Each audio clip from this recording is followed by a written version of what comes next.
con Ana y con Marias, que son las productoras de Estrecho. Así que contadnos, ¿qué vamos a poder ver? Bueno, pues vamos a poder ver un programa en el que se va a descubrir cómo llega la droga a España, en concreto el hachís, desde que se planta hasta que se distribuye, cómo cruza el estrecho, con qué tipo de transportes se mueve esa droga, desde en el cuerpo humano de algunas personas hasta en lanchas, en motos acuáticas, toda la ruta de los narcos en España lo vamos a poder ver en Estrecho con Ferreras. ¿Y cómo nace esta idea de proyecto?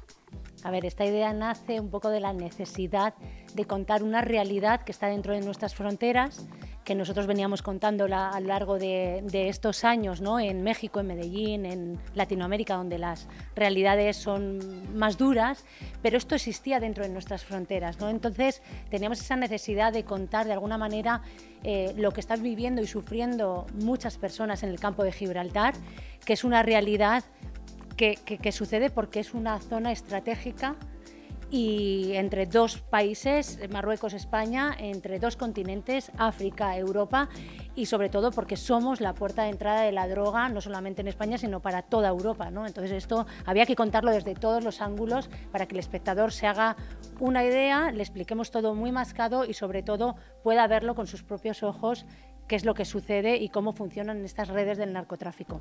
Es cierto que en España el fenómeno no tiene la dimensión que puede tener en otros países, pero ¿correríamos el riesgo de llegar a ese punto? Bueno, esa es la reflexión que se hace también en el programa, ¿no? Chamizo, que es un líder histórico en Andalucía y que mucha gente lo conoce allí y también en otras partes de España, precisamente apunta a lo que tú dices, ¿no? Dice, si no nos ponemos ya, esto se nos va de las manos. Hemos visto cómo un grupo de personas armadas entra en un hospital público a sacar a un narco, lo han dado los informativos, que estaba detenido pero hospitalizado, y él apuntaba, ¿no? Esa impunidad que se está estableciendo ahora por las nuevas generaciones tiene que tener un freno. Antes decía Ferreras que la bala de plata es la educación, es con lo único con lo que podemos, digamos, intentar introducirnos en una dinámica que está siendo muy negativa para la zona, para la Costa del Sol y para el campo de Gibraltar, y necesitamos medios. La policía y la Guardia Civil necesita medios, pero también la educación necesita medios para poder entrar en los barrios y en las ciudades importantes. Una reflexión que me parece interesante es que Vázquez Taín, que es el juez que luchó contra el narcotráfico en Galicia, él decía, yo soy gallego y yo no opté por el narcotráfico, por ejemplo, con gente como Laureano Ubiña, que decía, es que no había otra cosa que hacer. ¿En la línea hay otra cosa que hacer? A ver, lo que está claro es que el índice de paro es altísimo. Lo que está claro es que lo que a ellos la gente que está metida, porque obviamente la mayoría no lo están, es muy difícil, como decía antes Ferreras, que acepten un trabajo que les da una milésima parte de lo que les puede dar el negocio del narcotráfico. Pero por eso, como decía Ana, hay que implementar una serie de medidas, empezando por la educación, para que se mire también hacia allí, para que se visibilice un poco una realidad que, como digo, la sufren en gran parte de España. Sí, además yo creo que es importante, como dice Marias, que en Estrecho se muestra la realidad de lo que ocurre si entras en el narco.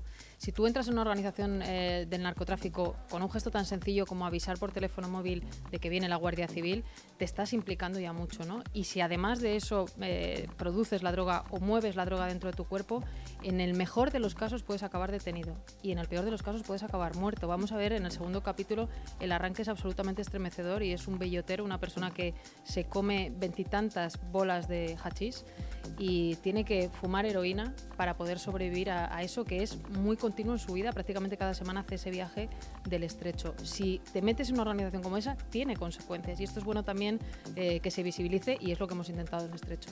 A nosotros nos gustaría saber cómo habéis logrado recoger tantos testimonios y de tanta índole. O sea, hemos visto al jefe de un jefe narco dando la cara para la televisión.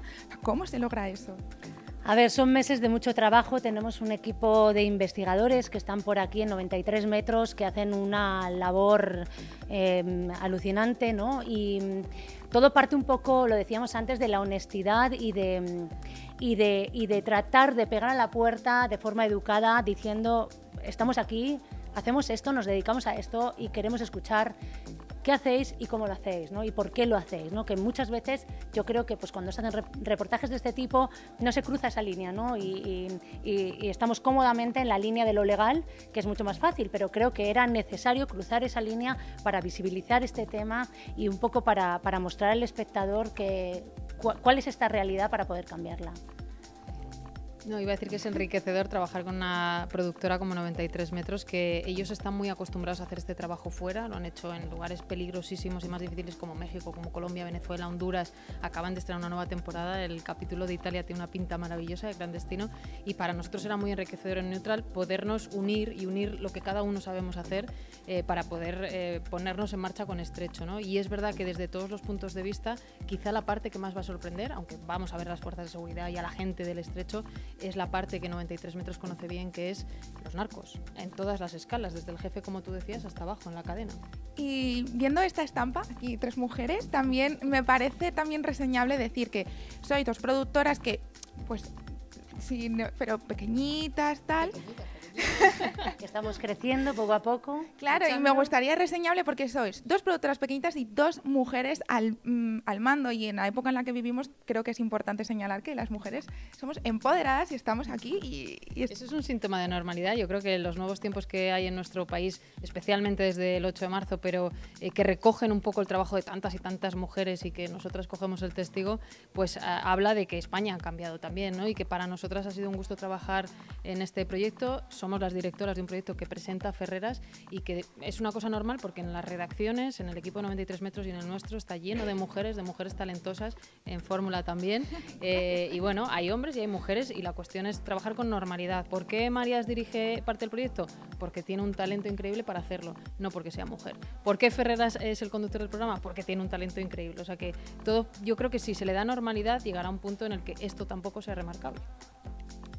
Bueno, ¿qué puedo decir después de eso, no? La verdad que además gran parte del equipo son mujeres, ¿no? Y antes lo decía Ana, estamos muy contentos con esta unión, esperemos que sea para largo. Creo que es muy importante en las pequeñas productoras, ¿no? Y el trabajo que están haciendo desde Neutral también, de empezar a abrir nuevos caminos dentro del mundo de la comunicación, y sobre todo estamos muy orgullosos de este resultado final de Estrecho, porque lo decía antes en la rueda de prensa, huele a esencia propia. O sea, no, cuando te sientas a verlo, yo la primera vez que lo vi todo terminado dije, qué bien que no me recuerda a nada, qué bien que tiene su propia personalidad, ¿no? Y eso es una cosa que el equipo de Neutral tiene también mucho que ver. El otro día compareció Rosa María Mateo otra vez ante el Congreso de los Diputados y una representante le hizo una reflexión que, bueno, cuanto menos curiosa. Dijo, ahora que has conseguido romper el techo de cristal en Televisión Española, tu administración no está siendo lo que debía de ser, tal. ¿Qué mensaje manda eso al feminismo? Sí. ¿Qué opináis sobre esta reflexión?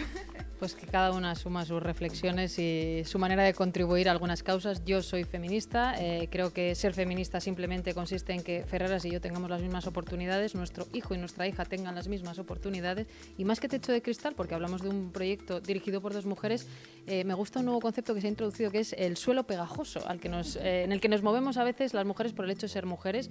Nos enfrentamos a cosas que los hombres no. Te llaman Anita mientras a Ferreras no le van a llamar nunca Antoñito en una entrevista, y creo que eso también está cambiando. Entonces pongamos en valor el cambio, pongamos en valor a las mujeres valientes que se van a un rodaje en el que te imaginas más a un hombre, pero ha habido mujeres como ella, como Leire, como otra gente del equipo, y yo creo que eso ha cambiado. Entonces me parece que el techo de cristal hay que romperlo y el suelo pegajoso hay que saltárselo. Limpiarlo. Eso, o saltárselo. Pues nada, ya con esto nos quedamos con vuestras reflexiones. Enhorabuena, muchísimas gracias y muchísima suerte. Gracias.